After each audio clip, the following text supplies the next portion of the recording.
சின்ன மருமகள் அடுத்து நடக்க போகுது அப்படின்னா, இங்கே தமிழ்ச்செல்வியை எப்படியாவது அவங்க கதையை முடிக்கணும் அப்படின்னு சாவித்திரி, தாமரை, ஈஸ்வரி 3 பேரும் கொடைக்கானலில் அவங்களுக்கு தெரிஞ்ச ஆளுங்களை செட் பண்ணி ரெடியாக வச்சுருக்காங்க. இங்கே கொடைக்கானலுக்கு போன உடனே தமிழ்ச்செல்வியை சேதுலேருந்து பிரித்து தனியாக ஒரு ரூமுக்கு அழைச்சிட்டு போகிறாங்க. அழைச்சிட்டு போயிட்டு தூங்க வச்சுறாங்க.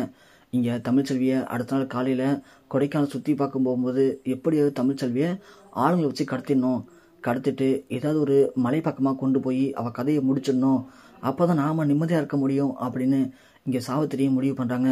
இந்த கொடைக்கானலை விட்டு போகும்போது தமிழ்ச்செல்வி இல்லாமல் தான் நாம் இங்கேருந்து போகணும். அப்போ தான் நம்ம பொண்ணு தாமரையை எப்படியாவது சேர்த்து வைக்க முடியும். ஒன்று இந்த தமிழ்ச்செல்வி கர்ப்பத்தை கலைக்கணும்.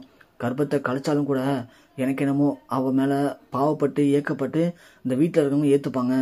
ஏன்னா நம்மளை பெற்ற ஆத்தா அவள் மேலே தான் ரொம்ப பாசமாக இருக்கா. அதனால் கண்டிப்பாக விட மாட்டாங்க. அவளை கர்ப்பத்தை கலைக்கிறதை விட அவளையே காலி பண்ணிட்டா என்ன அப்படின்னு சாவித்திரி முடிவு பண்ணுறாங்க. முடிவு பண்ண சாவித்திரி ஒன்று இங்கே தாமரையோட அப்பாட்ட சொல்லி இங்கே இருக்கிற லோக்கல் ரவுடியும் ரெடி பண்ணுறாங்க. ரெடி பண்ணி நாளைக்கு நாங்கள் எங்கே போகிறோம் எங்கே வரோம் எல்லாத்தையும் அவங்கள்ட்ட சொல்கிறாங்க. சொல்லிவிட்டு போகிற வழியில் எப்படியாவது தமிழ்ச்செல்வியை மட்டும் தனியாக கடத்திட்டு போயிடுங்க. கடத்திட்டு போய் அங்கே இருக்க மலைப்பகுதியில் அவள் கதையை முடிச்சிடுங்க. மற்றபடி அவள் கதையை முடிச்சதுக்கு அப்புறமா யார் பண்ணாங்க, என்ன பண்ணாங்க, ஏது பண்ணாங்க அப்படிங்கிற அட்ரஸே தெரியக்கூடாது. அதுக்கப்புறமா தாமரையை எப்படியாவது சேர்த்து வச்சிடலாம் அப்படின்னு இங்கே சாவித்திரி முடிவு பண்ணி அடுத்ததான் என்ன பண்ணுறாங்க அப்படின்னா, இங்கே தாமரைகிட்ட சாவித்திரி சொல்கிறாங்க, தாமரை இது மாதிரி நான் ஆளுங்களை செல் பண்ணிட்டேன். தமிழ்ச்செல்வியை காலி பண்ணுறதுக்கு உங்கள் அப்பா ஆளுங்களை அனுப்ப ரெடி ஆகிட்டாரு. ஸோ இன்றைக்கி எப்படி நம்ம அந்த தமிழ்ச்செல்வியை காலி பண்ணிடலாம். அதுக்கப்புறமா நான் உனக்கு ஒரு மருந்து கொடுக்குறேன். அது ஒரு வசிய மருந்து, புரியுதா? அந்த மருந்தை நீ சேதுக்கிட்ட கலந்து கொடுத்துட்ட அப்படின்னா சேது உன்னுடைய கட்டுப்பாட்டில் வந்துடுவான்.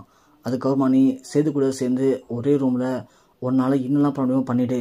நான் அதுக்கப்புறமா நம்ம அண்ணனை அழைச்சிட்டு ரூமுக்குள்ளே வந்துடுறேன். வந்து பார்க்கும்போது ஒரு பக்கம் தமிழ்ச்செல்வியை காணுங்க சோகத்தில் சேது குடிச்சிட்டு இப்படி தாமரைட்டு தப்பாக நடந்துக்கிட்டான் அப்படின்னு நாம் சொல்லி பிரச்சனையை உண்டு பண்ணோம் அப்படின்னா கண்டிப்பாக எங்கள் அண்ணன் உனக்கும் சேதுக்கும் இங்கேயே கல்யாணம் பண்ணி வச்சுருவார்.